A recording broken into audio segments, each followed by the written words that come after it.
Bon, nous avons dit qu'il faisait très froid à l'époque, donc ils avaient besoin de...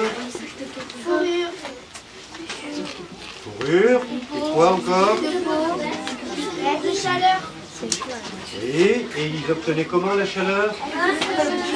Avec du feu. Et puis, souvenez-vous, on a dit qu'ici on parlait de la période où on faisait quoi? Où ça? Sur les murs des grottes et parfois très loin de l'entrée, à la grotte de Bédéiac, à la grotte de Nio. Ils sont allés à plus de 800 mètres de l'entrée. Donc il leur fallait de la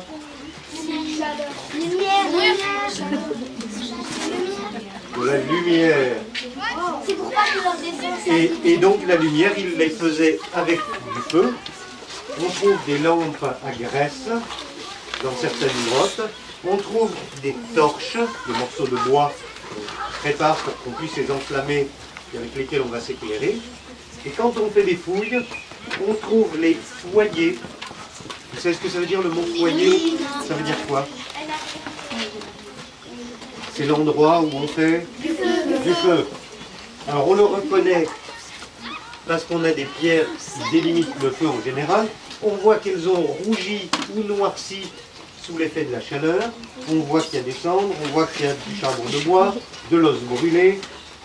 On sait qu'ils font du feu. Alors, explique-moi.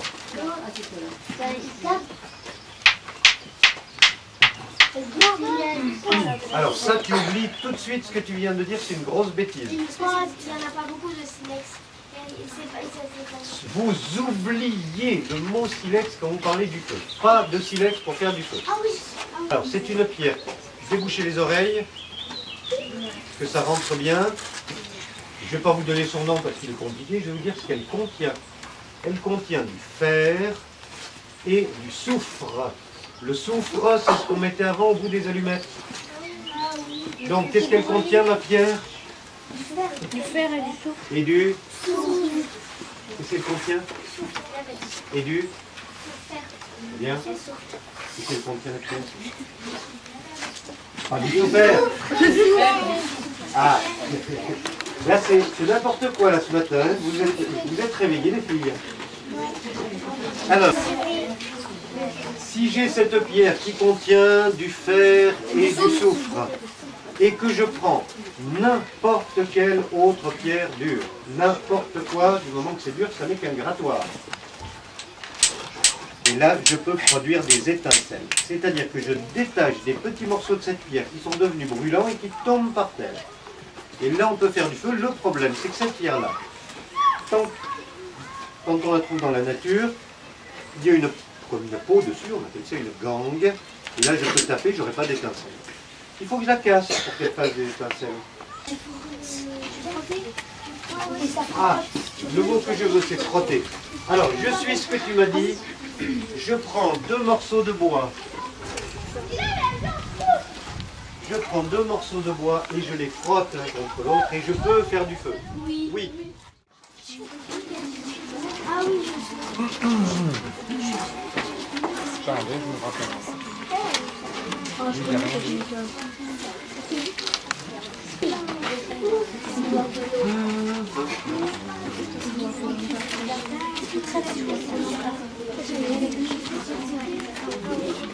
Bon, mais là, pour l'instant, je prépare.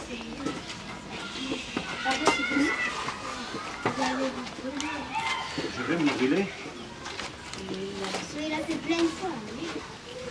Bon, alors déjà, j'ai préparé un petit nid d'herbe pour avoir quelque chose à brûler. Ensuite, mon idée à moi, c'est que je pourrais frotter de plein de manières différentes. Hein.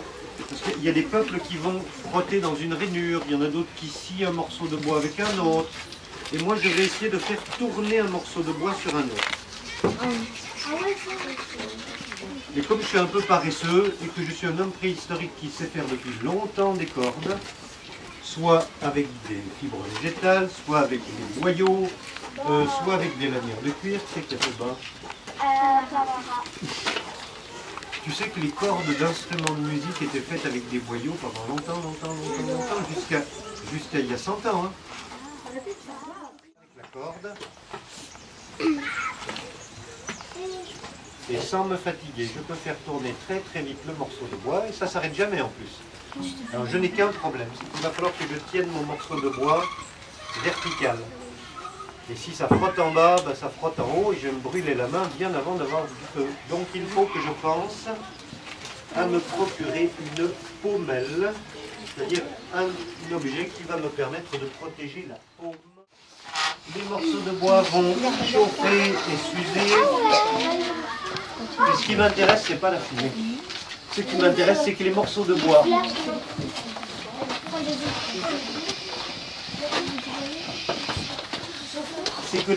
bois en s'usant l'un contre l'autre, ils vont produire de la sciure. La sciure, vous savez ce que c'est? C'est la poussière de bois qu'on produit quand on scie une bouche. Donc là, je produis de la sciure. Et comme j'ai fait mon trou juste à côté d'un trou précédent, la sciure va tomber et s'accumuler tout au même endroit, primordial. Ou sinon, si je fais au bord de la planche, il faut absolument une entaille. Alors, je vais essayer de faire tomber la sciure dans cette cupule.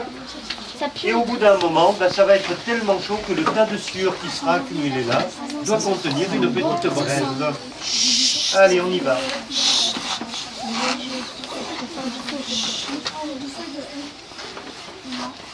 Pour l'instant, il n'y a pas de feu, il n'y a que de la fumée et je produis de la sciure. Ah, il y a de la bonne. Non.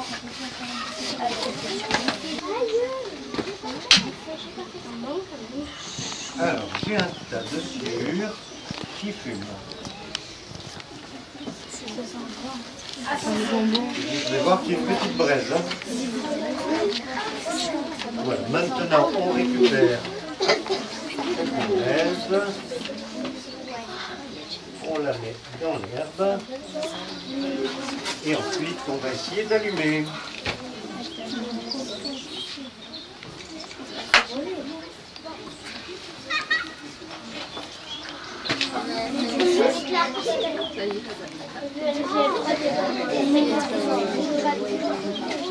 Il fume, on dirait.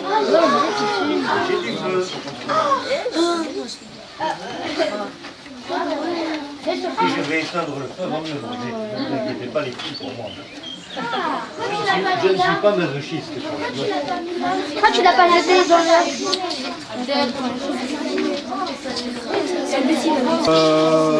Tiens. Moi? Non, mademoiselle, devant toi. Non, ne bouge pas.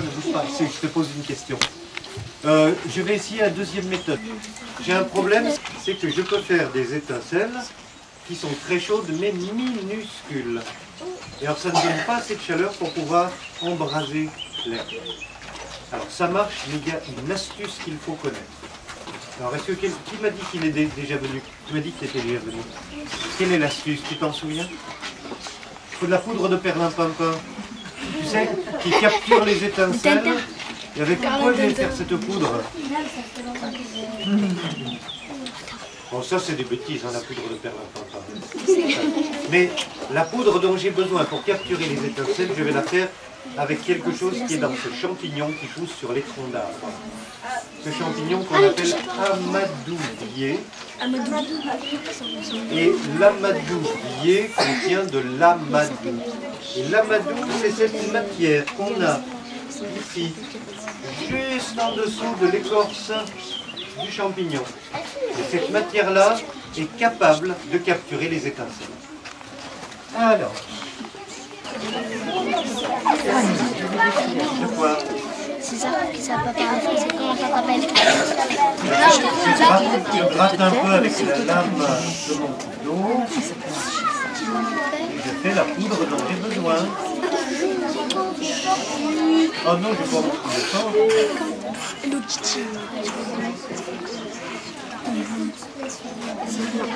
Voilà. Alors,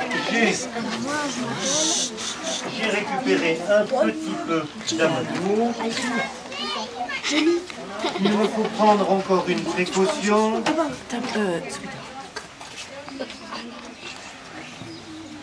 Je vais gratter un peu ma pierre au-dessus de l'amadou pour que elle fasse un peu plus d'étincelles. Je la débarrasse des poussières qui sont dus au coup que j'ai donné avant. Mais je fais tomber la poussière sur l'amadou. Comme ça, j'enrichis l'amadou en soufre.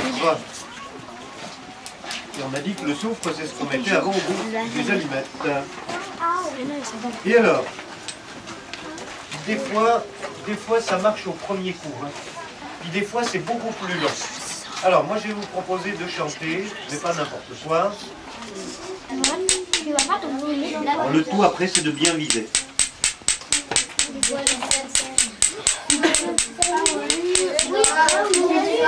Là, ça y est. Voilà, il y a une étincelle qui a été suffisamment grosse pour commencer à brûler. Donc là, il y a du vent, la braise va se former toute seule. Vous la voyez? Voilà. Et comme tout à l'heure, je pourrais utiliser cette braise pour allumer le feu. Oh non, non, bah, tu sais, à la fin de la journée, je ne te dis pas la quantité de fumée que j'ai avalée. Alors, et ça les enfants, je m'adresse au CE2. Hein. Ça c'est le briquet probablement le plus ancien. Hein. Mais la fin de la préhistoire, dans ce qu'on appelle la France aujourd'hui, c'est à quel moment? Qui l'a dit là? La Gaule. Parce qu'à ce moment-là, donc, il y a les Romains, nos voisins, qui débarquent chez nous, et eux, ils savaient écrire, et ils nous amènent l'écriture. Donc, c'est la fin de la préhistoire chez nous. Et alors, est-ce que vous savez aussi comment on appelle l'époque des Gaulois chez nous? On appelle ça l'âge du fer. Les Gaulois, ils savent trouver le minerai de fer, ils savent le réduire, ils savent le fondre, ils savent y ajouter un tout petit peu de carbone. Oh là, ça c'est compliqué. Quand on ajoute un petit peu de carbone avec du fer, ça donne quoi? Alors on demande au grand là. Le monsieur l'a dit là-bas. De l'acier. Voilà. Et alors, les Gaulois, ils vont forger un morceau d'acier bien plat. Ils font des petites oreilles pour qu'on puisse glisser les doigts. Et bien ça, c'est leur briquet.